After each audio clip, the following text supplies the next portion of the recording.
नमो नमः। हमारे YouTube channel देवभाषा में आप सबका स्वागत है।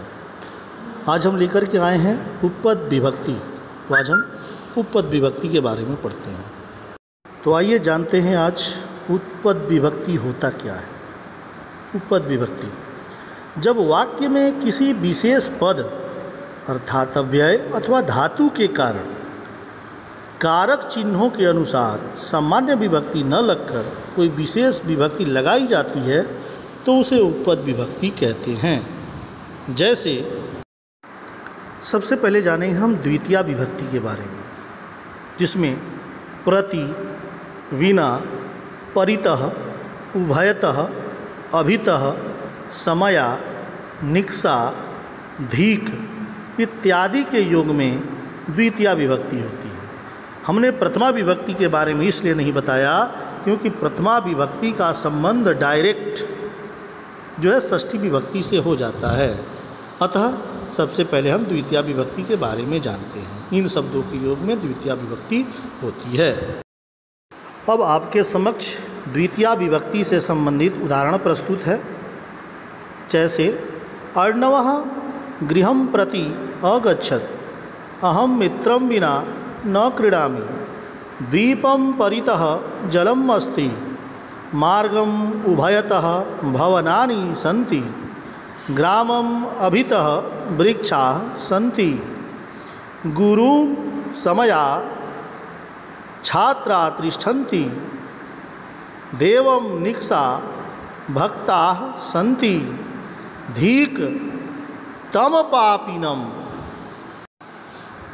इन वाक्यों में प्रति, बिना, परितः, उभयतः, अभितः, समया, निक्सा, धीक ये शब्द आए हुए हैं, जिनके वजह से गृहम, मित्रम, द्वीपम, मार्गम, ग्रामम, गुरुम, देवम और पापिनम ये शब्द हैं जिनमें द्वितीया विभक्ति ही होगी और द्वितीया विभक्ति आई भी है।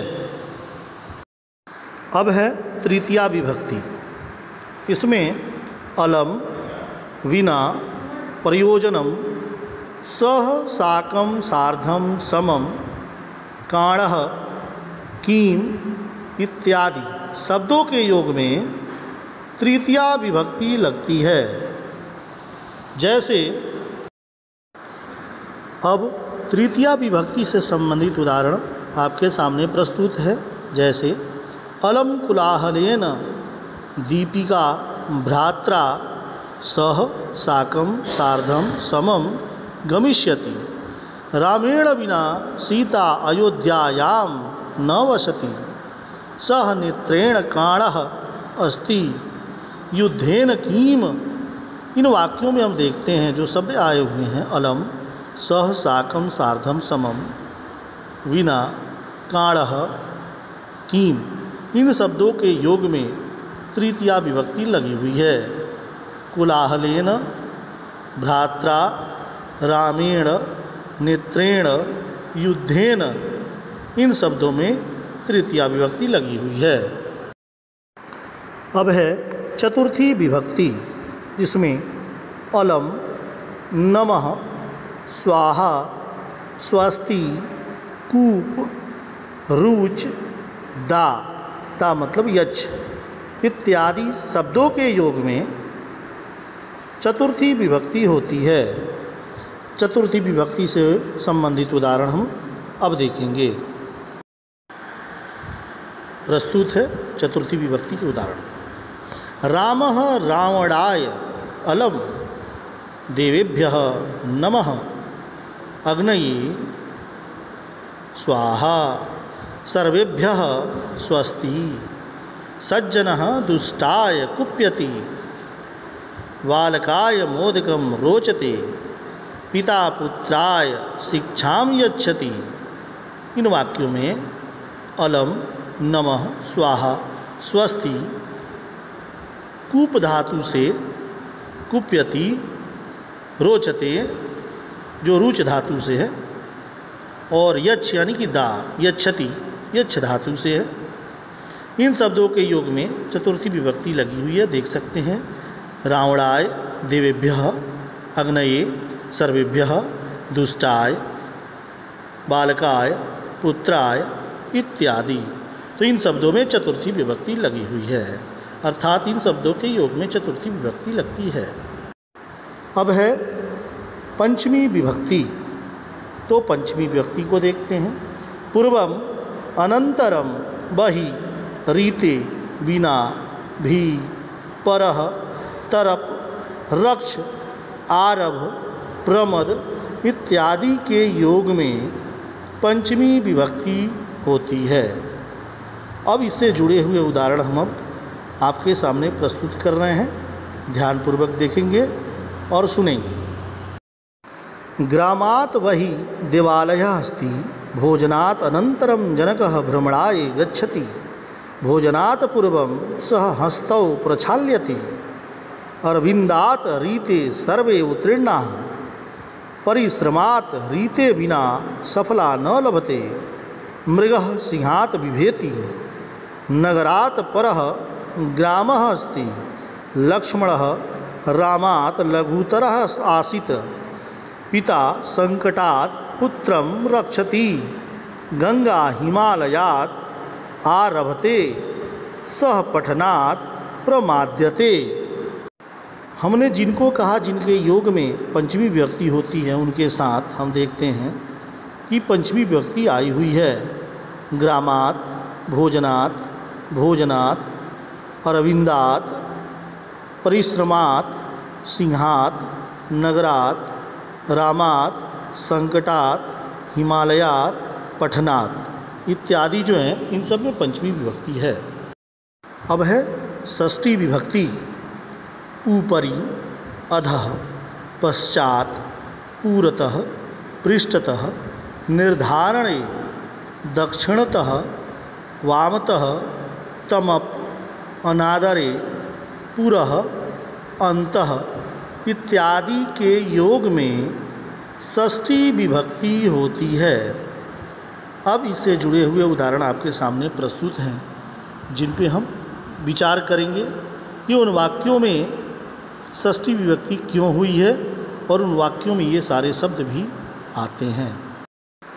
भूमेः अधः जलम अस्ति भोजनस्य पश्चात अहं विश्रामं करोमि गृहस्य पुरतः रम्या वाटिका विद्यालयस्य पृष्ठतः उन्नता वृक्षाः सन्ति कवीनां कालिदासः श्रेष्ठः तव दक्षिणतः कास्ति तस्य वामतः रमा तिष्ठति रामः सर्वेषां भ्रातॄणां ज्येष्ठतमः आसीत् रुदतः मम सह अगच्छत् बालः पितुः पुरः गच्छति गृहस्य अन्तः मा प्रवेशः। इन वाक्यों में इन शब्दों के योग में षष्ठी विभक्ति हुई है, से देख सकते हैं। भूमे भोजनस्य गृहस्य विद्यालयस्य कवीनां तव तस्य सर्वेषां मम पितु गृहस्य इत्यादि जो शब्द हैं, इन सब में षष्ठी विभक्ति आई हुई है। अब है सप्तमी विभक्ति। निपुणः, कुशलः, प्रवीणः, विश्वस या विश्वास, स्नेह, स्नेह करना, भावे, श्रेणी निर्धारणम, चतुरः इत्यादि शब्दों के योग में सप्तमी विभक्ति होती है। अब इसके लिए हम उदाहरणों को देखेंगे। दीप्ति नृत्य कलायां निपुणा राहुलः चित्रकलायां प्रवीणः राहुले अध्यापकस्य विश्वास अस्ति पिता सूतायां स्निह्यति तस्मिन् गते राधा अपठत् सर्वेषु छात्रेषु कृष्णः श्रेष्ठतमः आसीत् देवः स्वकार्ये चतुरः वर्तते। इनमें देखते हैं कि निपुणः, प्रवीणः, विश्वास, स्निह्यति, श्रेष्ठतमः, चतुरः आदि शब्दों के योग में सप्तमी विभक्ति आई हुई है। ये सप्तमी विभक्ति के शब्द, अर्थात अब देखते हुए शब्द जिसमें सप्तमी विभक्ति लगी हुई है।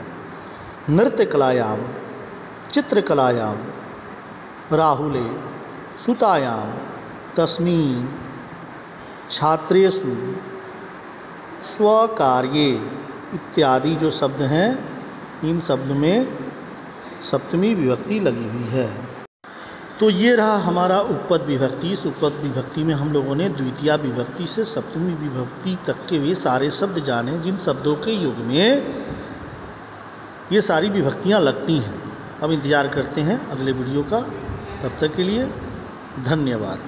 और हाँ, यदि अभी तक आपने हमारे चैनल को सब्सक्राइब नहीं किया है तो प्लीज़ कृपया कर लें, और हमारा वीडियो आपको अच्छा लगता है तो उसे लाइक करें, ज़्यादा से ज़्यादा शेयर करें।